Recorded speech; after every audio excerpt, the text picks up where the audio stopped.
dum do da dum da da dum do da do.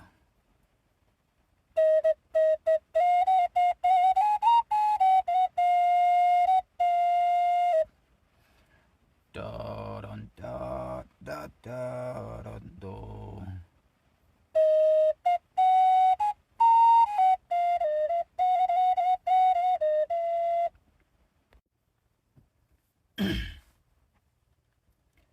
Chapter 6. Hunted. As soon as Pendor had sunk under the sea rim behind him, Ged, looking eastward, felt the fear of the shadow come into his heart again, and it was hard to turn from the bright danger of the dragons to that formless, hopeless horror. He let the mage wind drop and sailed on with the world's wind, for there was no desire for speed in him now. He had no clear plan even of what he should do. He must run, as the dragon had said. But where? To Roke, he thought, since there at least he was protected, and might find counsel among the wise. First, however, he must come to Low Torning once more and tell his tale to the Islemen. When word went out that he had returned, 5 days from his setting forth, they and half the people of the township came rowing and running to gather around him and stare at him and listen. He told his tale, and one man said, "But who saw this wonder of dragons slain and dragons baffled? What if he—" "Be still," the head owlman said roughly, for he knew, as did most of them, that a wizard may have subtle ways of telling the truth, and may keep the truth to himself, but that if he says a thing, the thing is as he says, for that is his mastery. So they wondered, and began to feel that their fear was lifted from them, and they began to rejoice. They pressed round their young wizard and asked for the tale again. More islanders came and asked for it again. By nightfall, he no longer had to tell it. They could do it for him, better. Already the village chanters had fitted it to an old tune and were singing the Song of the Sparrowhawk. Bonfires were burning, and not only in the Isles of Low Tornin, but in townships to the south and east. Fishermen shouted the news from boat to boat. From isle to isle it went. "Evil is averted. The dragons will never come from Pendor." That night, that one night, was joyous for Ged. No shadow could come near him through the brightness of those fires of Thanksgiving that burned on every hill and beach, through the circles of laughing dancers that ringed about, singing his praise, swinging their torches in the gusty autumn night, so that sparks rose thick and bright and brief upon the wind. The next day he met with Petchvari, who said, "I did not know you were so mighty, my lord." There was fear in that, because he had dared make Ged his friend, but there was reproach in it also. Ged had not saved a little child, though he had slain dragons. After that, Ged felt afresh the unease and impatience that had driven him to Pendor, and drove him now from Low Torning. The next day, though they would have kept him gladly the rest of his life to praise and boast of, he left the house on the hill, with no baggage but his books, his staff, and the otak riding on his shoulder. He went in a rowboat with a couple of young fishermen of Low Tornin, who wanted the honor of being his boatmen, always as they rowed on among the craft that crowd the eastern channels of the 90 Isles. Under the windows and balconies of houses that lean out over the water, past the wharves of Nesh, the rainy pastures of Gromgan, the malodorous oil sheds of Geth, word of his deed had gone ahead of him. They whistled the song of the sparrowhawk as he went by. They vied to have him spend the night and tell his dragon tale. When at last he came to Serd, the ship's master, whom he asked passage out to Roke, bowed as he answered, "A privilege to me, Lord Wizard, and an honor to my ship." So Ged turned his back on the 90 Isles.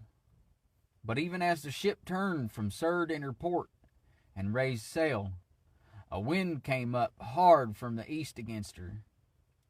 It was strange, for the wintry sky was clear and the weather had seemed settled mild that morning. It was only 30 miles from Serd to Roke, and they sailed on. And when the wind still rose, they still sailed on. The little ship, like most traders of the inmost sea, bore the high fore and aft sail that can be turned to catch a headwind, and her master was a handy seaman, proud of his skill. So tacking now north, now south, they worked eastward.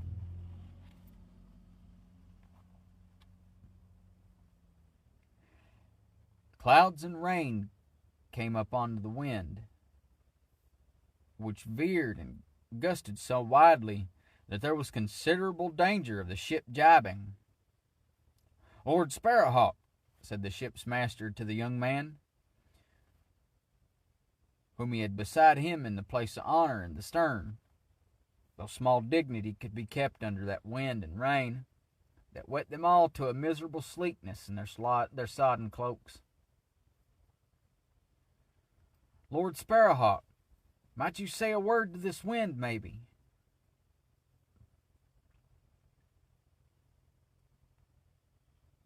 "How near are we to Roke?"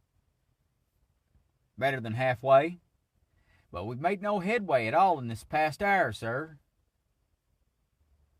Ged spoke to the wind. It blew less hard, and for a while they went on fairly enough. Then sudden great gusts came whistling out of the south, and meeting these, they were driven back westward again. The clouds broke and boiled in the sky, and the ship's master roared out ragefully, "This fool's gale blows all ways at once. Only a mage wind will get us through this weather, my lord." Ged looked glum at that, but the ship and her men were in danger for him, so he raised up the mage wind into her sail. At once the ship began to cleave straight to the east, and the ship's master began to look cheerful again.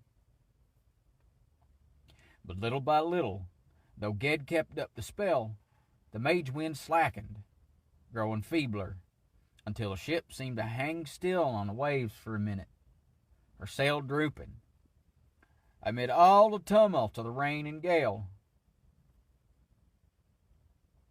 Then with a thunder crack, the boom came swinging round, and she jibed and jumped northward like a scared cat. Ged grabbed hold of a stanchion, for she lay almost over on her side, and shouted out, "Turn back to Serd, master!" The master cursed and shouted that he would not. "A wizard aboard, and I the best seaman of the trade, and this is the handiest ship I ever sailed. Turn back?" Then the ship turning again, almost as if a whirlpool had caught her keel, he too grabbed hold of the stern post to keep aboard, and Ged said to him, "Leave me at Serd and sail where you like. It's not against your ship this wind blows, but against me.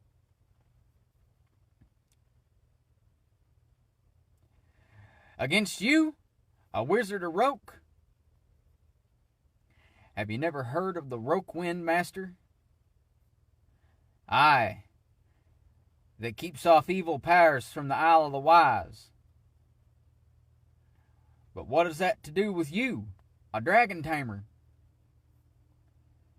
That is between me and my shadow, Ged answered shortly, as a wizard will.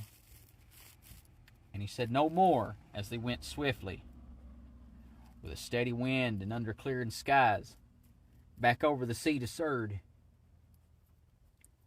There was a heaviness and a dread in his heart as he went up from the wharves of Serd.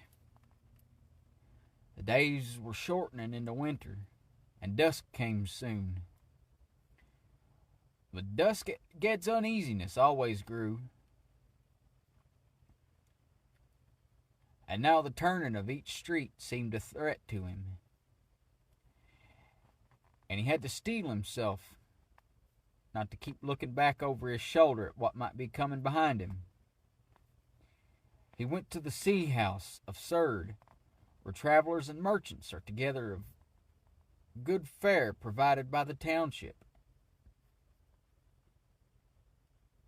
He went to the sea house of Serd, where travelers and merchants ate together of good fare provided by the township, and might sleep in the long raftered hall. Such is the hospitality of the thriving islands of the inmost sea. He saved a bit of meat from his dinner, and by the fire pit afterward he coaxed the otak out of the fold of its hood, where it cowered all that day, and tried to get it to eat, petting it and whispering to it, "Heg, Heg, little one, silent one." But it would not eat, and crept into his pocket to hide.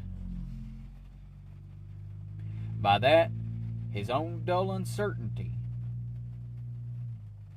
by the very look of the darkness in the corners of the great room, he knew that the shadow was not far from him.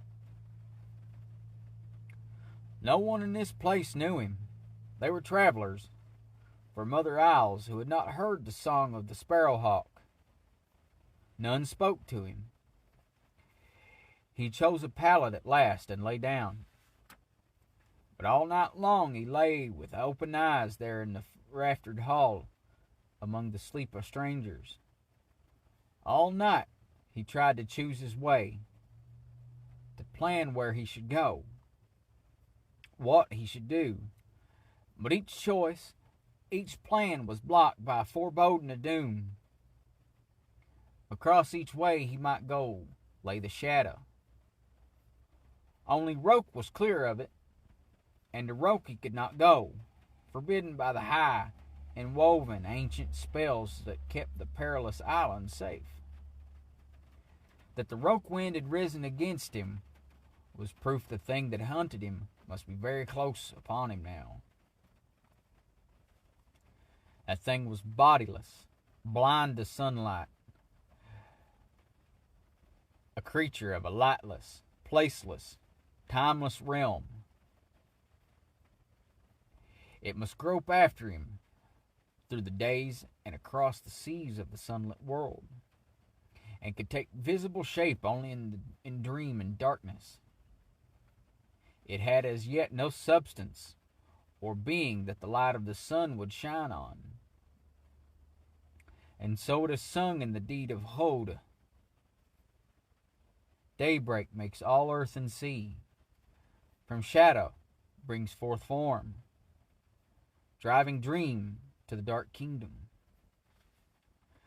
But if once the shadow caught up with Ged, it could draw his power out of him, and take from him the very weight and warmth and life of his body, and the will that moved him. That was the doom he saw lying ahead on every road. And he knew that he might be tricked toward that doom.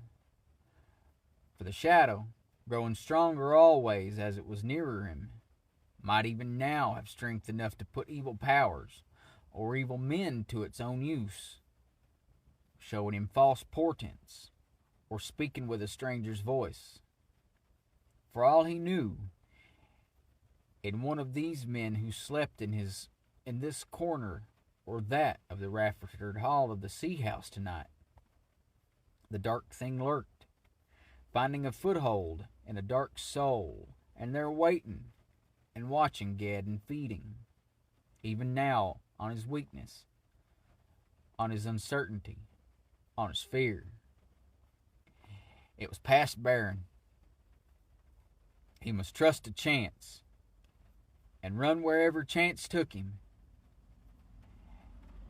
At the first cold hint of dawn, he got up and went in haste under the dimming stars down to the wharves of Surd, resolved only to take the first ship outward, bound that would have him. A galley was loading turbot oil. She was to sail at sunrise, bound for Havner Greatport. Ged asked passage of her master. A wizard staff is passport and payment on most ships.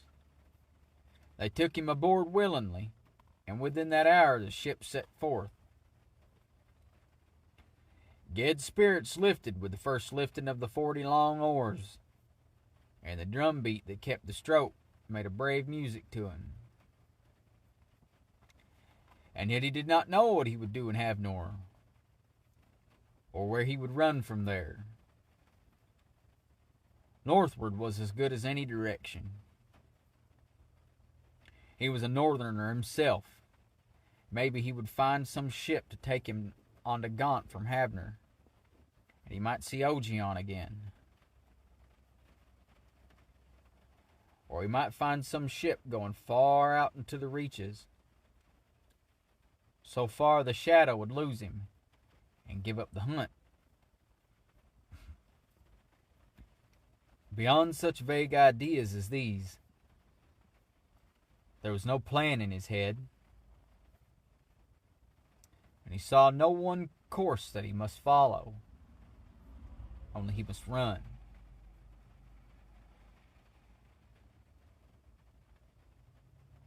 Those 40 oars carried the ship over 150 miles of wintry sea before sunset of the second day out from Surd. They came into a port at Oremy, on the east shore of the great land Hosk. For these trade galleys of the inmost sea keep to the coast and lie overnight in harbor whenever they can.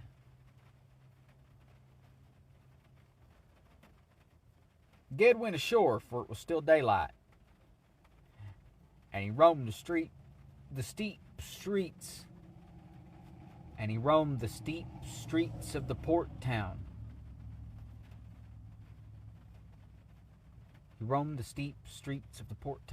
Steep streets of the port town. Oh no, there's something in there anyway.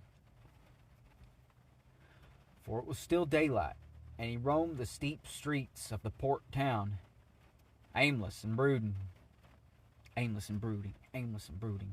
Steep streets, aimless and brooding, steep streets. Okay, I'm sorry, guys. I'm sorry. You see, these commas, guys. I know there's this gaffe I make sometimes where, sometimes I falter and I make these little gaffes. But I ain't joking. My favorite YouTuber, Simon, I don't know if y'all ever watch him, but he's on the BaldTube playlist on my YouTube, whatever. I caught him just watching a video yesterday, and he made the same gaffe that I do. And he drives a Land Rover.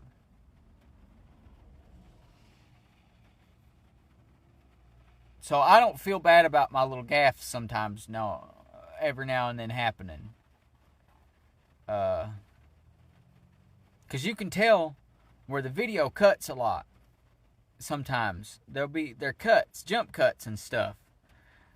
So has he made a mistake and then gone back and then recorded over his gaffe? How much does he's got editors. I don't muck with it. I do stuff in one take. I either lose all of it or I keep rolling with the show. There's no in between. I don't get to do much fancy editing. Or I don't yet. Not on this stuff, and that's part of the magic. I like it. Anyway, I'm sorry guys. I had to tell you that though. That I'm feeling a lot better about myself right now after catching Simon doing that gaffe yesterday. I was like, hey, wait a minute, Mr.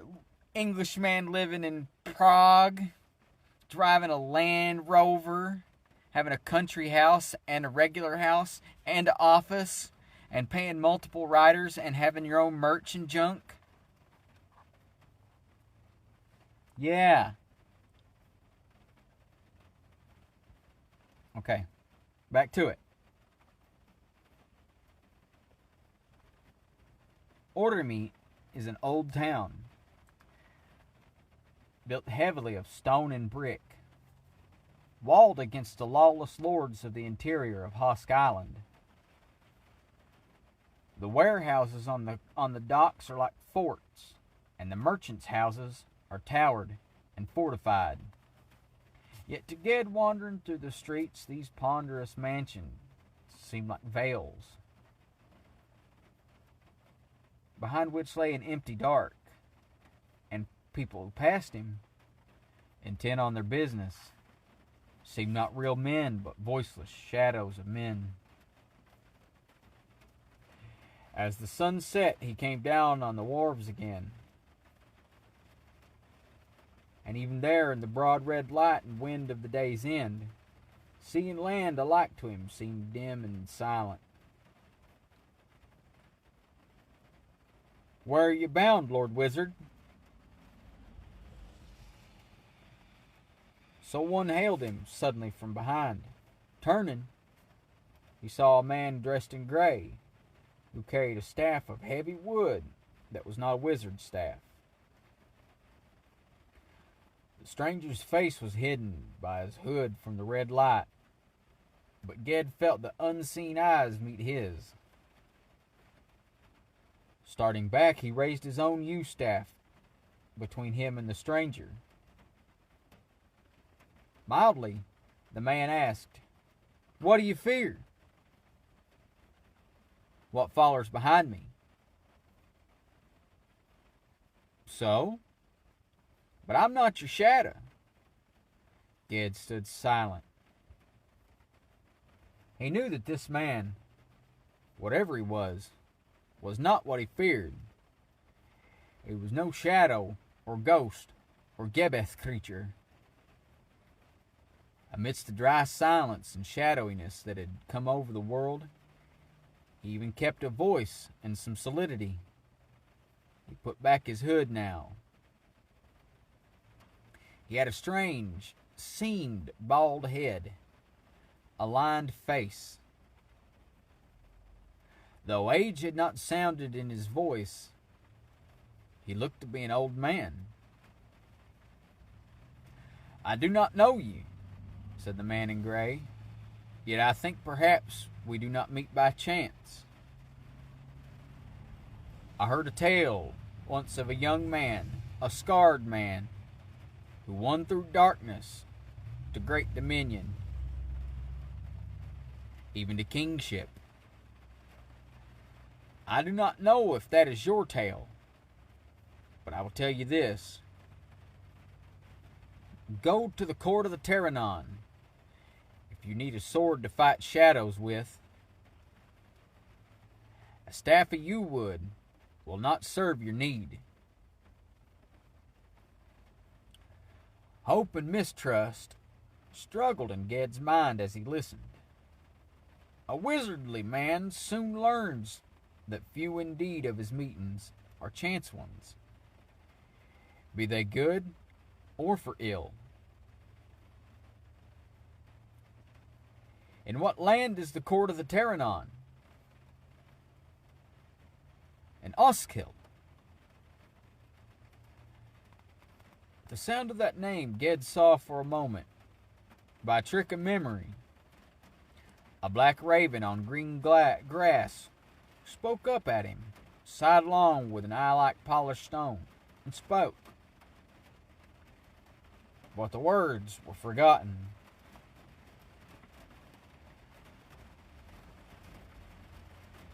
That land has something of a dark name, Ged said, looking over at the man in gray, trying to judge what kind of man he was. There was a manner about him that hinted of the sorcerer, even of the wizard. And yet boldly as he spoke to Ged, there's a queer beaten look about him, the look almost of a sick man, or a prisoner, or a slave.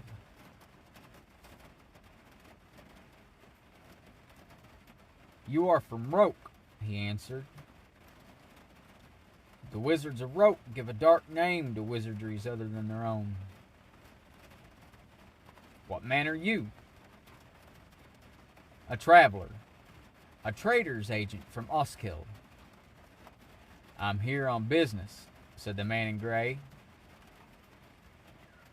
When Ged asked him no more, he quietly bade the young man good night and went off up the narrow step street above the quays. Ged turned, irresolute whether to heed this sign or not, and looked to the north. The red light was dying out fast from the hills and from the windy sea. Gray dusk came, and on its heels the night. Ged went in sudden decision and haste along the quays to a fisherman who was folding his nets down in his dory, and hailed him. Do you know any ship in this port bound north? To Semel or the Enlades? The long ship yonder's from Oskill. She might be stopping at the Enlades. In the same haste, Ged went on to the great ship the fisherman had pointed to. A long ship of 60 oars, gaunt as a snake, her high bent prow carven and inlaid with discs of loto shell. Her oarport covers painted red, with the rune Sifil sketched on each in black. A grim, swift ship she looked, and all in sea trim, with all her crew aboard. Ged sought out the ship's master and asked passage to Oskill of him. Can you pay?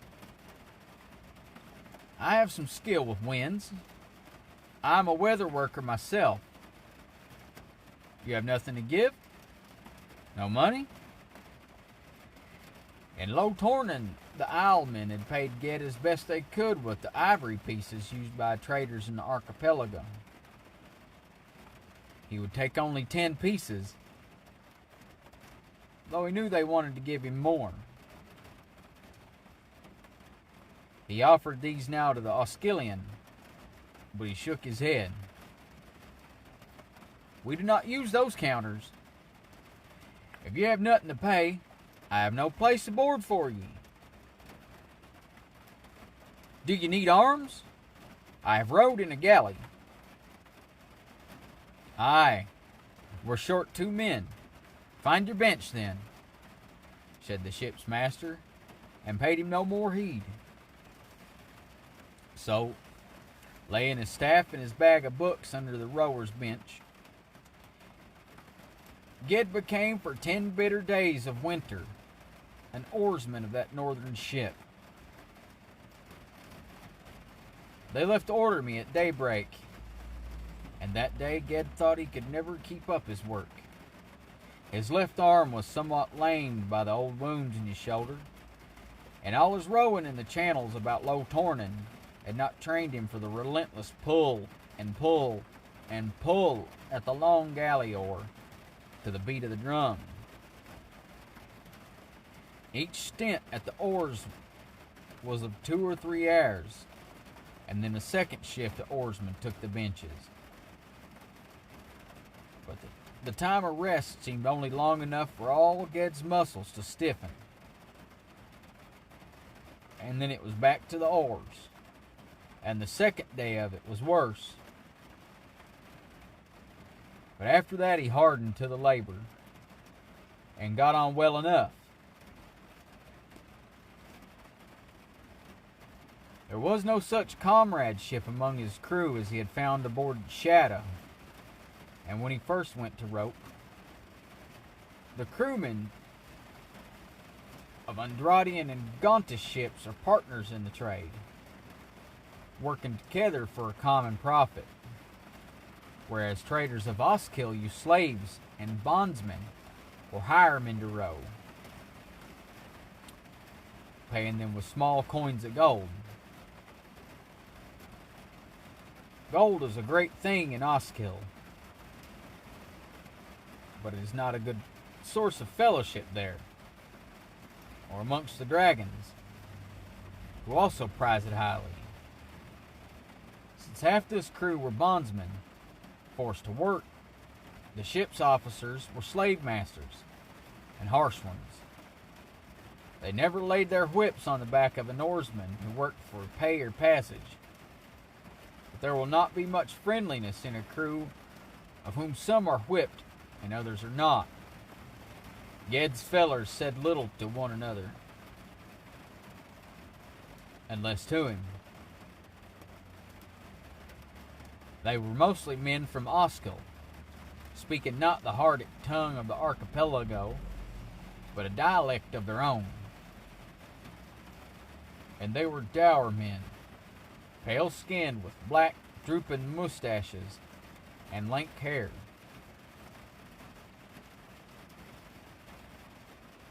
Kilub, the Red One, was Ged's name among them. Though they knew he was a wizard, they showed him no regard, but rather a kind of cautious spitefulness. And he himself was in no mood for making friends, even on his bench. Caught up in the mighty rhythm of the rowing, one oarsman among 60 in a ship racing over void gray seas, he felt himself exposed, defenseless. When they came into strange ports at nightfall, and he rolled himself in his cloak to sleep, weary as he was,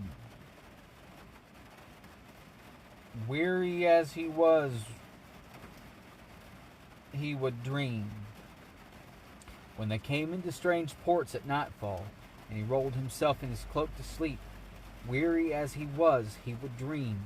Wait, dream again. Evil dreams. But he could not recall waking.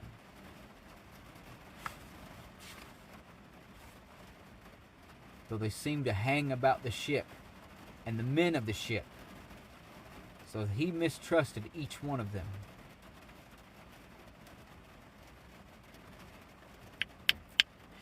That passage there was something else. This Le Guin Kama is a ferocious monster.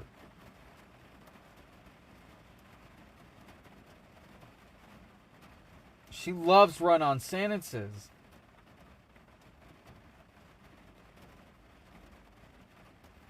I mean, whatever. It's okay. Okay. I mean, who am I to judge? I'm not a famous author, beloved by generations. You know, I didn't write the book that helped shape my life. Whatever. Whatever, Ursula. Okay, anyway.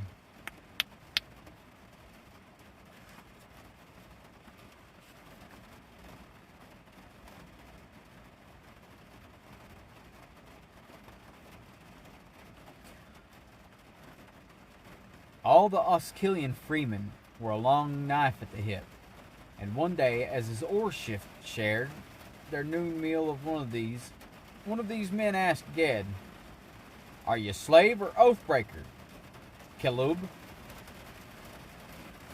"Neither." "Why no knife, then?" "Why no knife, then? Afraid to fight?" said the man, Skjor, jeering. "No." Your little dog fight for you?" "Otak," said another who listened. "No dog. That is Otak." And he said something in Oskillian that made Skjor scowl and turn away.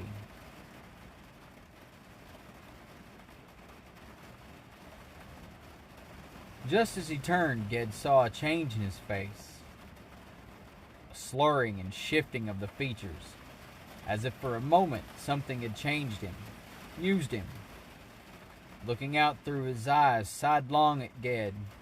Yet the next minute, Ged saw him full face, and he looked as usual, so that Ged told himself that what he had seen was his own fear, his own dread reflected in the other's eyes.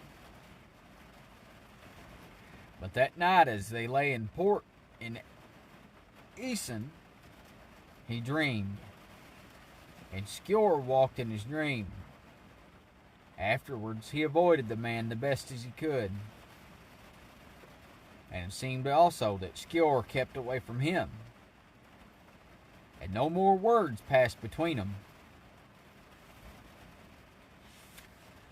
The snow-crowned mountains of Havnor sank away behind them southward, blurred by the mists of early winter.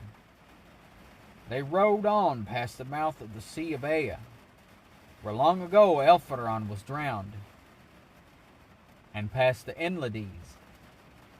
They lay 2 days in port at Berila, the city of ivory, wide above its bay in the west of mist-haunted inland. At all ports they came to, the crewmen were kept aboard the ship and set no foot on land. Then as the red sun rose, they rode out on the Oskill Sea into the northeast winds that blow unhindered from the islandless vastness of the North Reach. Through that bitter sea they brought their cargo safe. Come the second day out of Berila into port at Neshem, the trade city of eastern Oskill. Ged saw a low coast lashed by rainy wind, a great town crouching behind the long stone breakwaters that made its harbor, and behind the town, treeless hills under a snow-darkened sky. They had come far from the sunlight of the inmost sea. Longshoremen of the Sea Guild of Neshem came aboard to unload the cargo: gold, silver, jewelry, fine silks, and southern tapestries, such precious stuff as the lords of Oskill hoard. And the freemen of the crew were dismissed. Ged stopped one of them to ask his way. Up until now, the distrust he felt of all of them had kept him from saying where he was bound. But now, afoot and alone in a strange land, he must ask for guidance. The man went on impatiently, saying he did not know. But Skjor, overhearing, said, "The court of the Terranon on the Kekset Moors."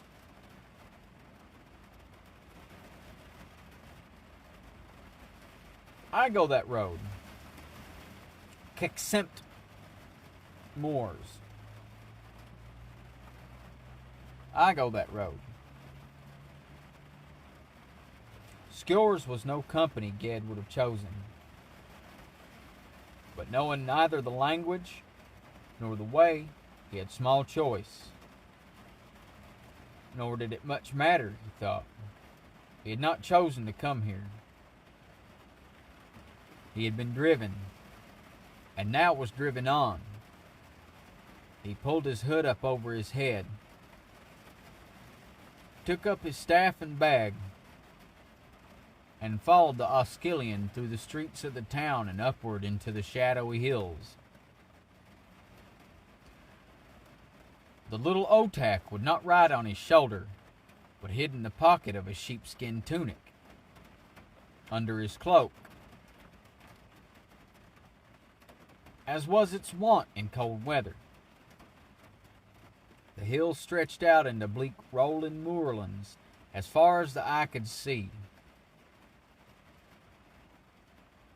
They walked in silence, and the silence of winter lay on all the land.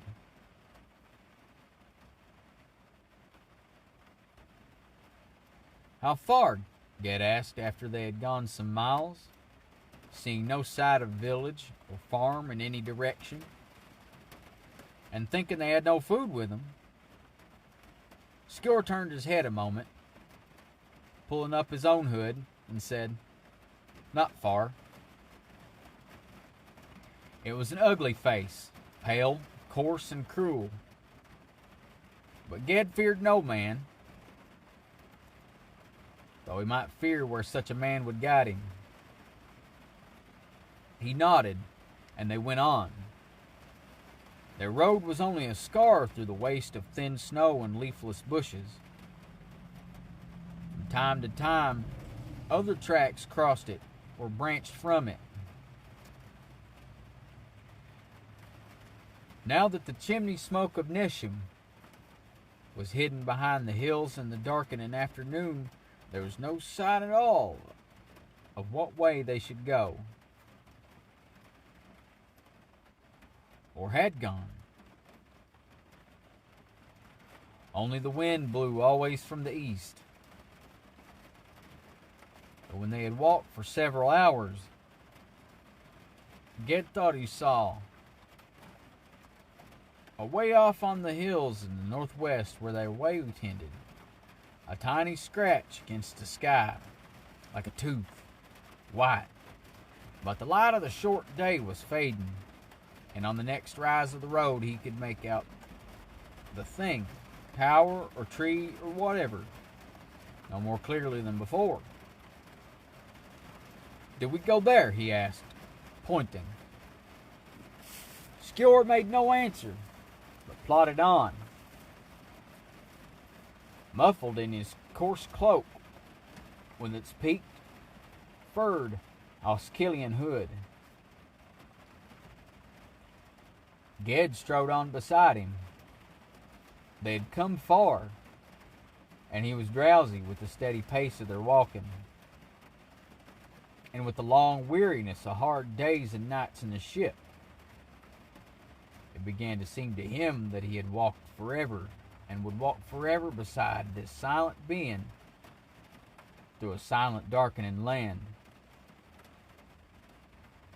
Caution and intention were dulled in him. He walked in as in a long, long dream, going no place. The Otak stirred in his pocket, and a little vague fear also woke and stirred in his mind. He forced himself to speak.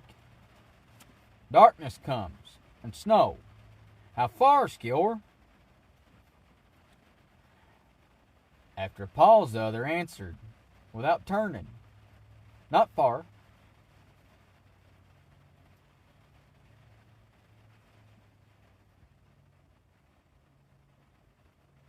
But his voice sounded not like a man's voice, but like a beast, hoarse and lipless, that tries to speak. "Not far." Right? Ged stopped.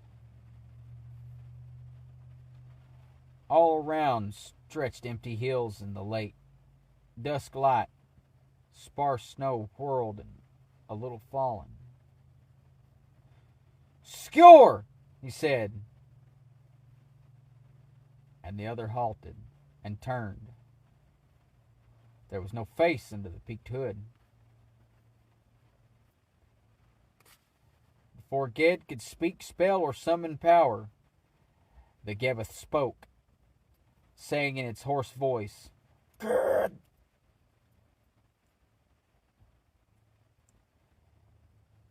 Then the young man could work no transformation, but was locked in his true being,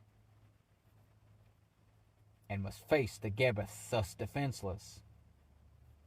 Nor could he summon any help in this alien land, where nothing and no one was known to him, and would come at his call.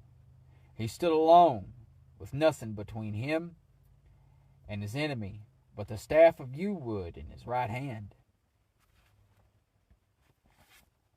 The thing that had devoured Skjor's mind and possessed his flesh made the body take a step towards Ged, and the arms came groping out towards him.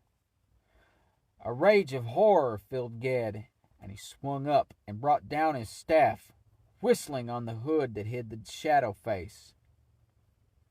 Hood and cloak collapsed down nearly to the ground under that fierce blow, as if there was nothing in them but wind. And then writhing and flapping stood up again. The body of a Gebeth has been drained of true substance, and is something like a shell or a vapor in the form of a man. An unreal flesh clothing the shadow which is real. So jerking and billowing as if blown on the wind, the shadow spread its arms and came at Ged, trying to get a hold of him as it had held him on Roke Knoll. And if it did, it would cast aside the husk of Skjor and enter into Ged, devouring him out from within, owning him, which was its whole desire. Ged struck at it again with his heavy, smoking staff, beating it off. But it again came, and he struck again, and then dropped the staff that blazed and smoldered, burning his hand. He backed away, then all at once turned and ran. He ran, and the Gebeth followed a pace behind him. Unable to outrun him, yet never dropping behind, Ged never looked back. He ran through that vast dusk land where there was no hiding place. Once the Gebeth in his hoarse whistling voice called him again by name. But though it had taken his wizard's power thus, it had no power over his body strength, and could not make him stop. He ran. Night thickened about the hunter and the hunted, and snow blew fine across the path that Ged could no longer see. The pulse hammered in his eyes. The breath burned in his throat. He was no longer really running, but stumbling and staggering ahead. And yet the tireless pursuer seemed unable to catch up, coming always just behind him. It had begun to whisper and mumble at him, calling to him, and he knew that all his life that whispering had been in his ears, just under the threshold of hearing. But now he could hear it, and he must yield. He must give in. He must stop. Yet he labored on, struggling up a long, dim slope. He thought there was a light somewhere before him, and he thought he heard a voice in front of him, above him somewhere, calling, "Come, come!"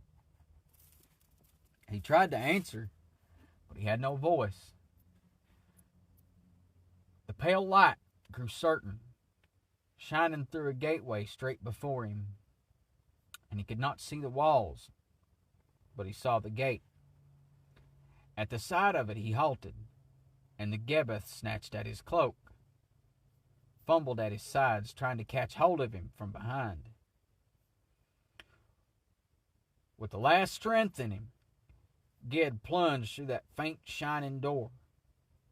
He tried to turn to shut it behind him against the Gebeth, but his legs would not hold him. He staggered, reaching for support.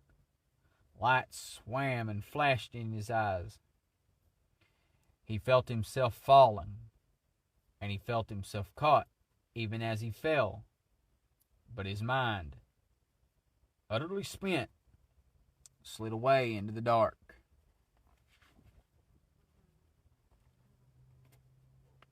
Oh, thank you. Thank you.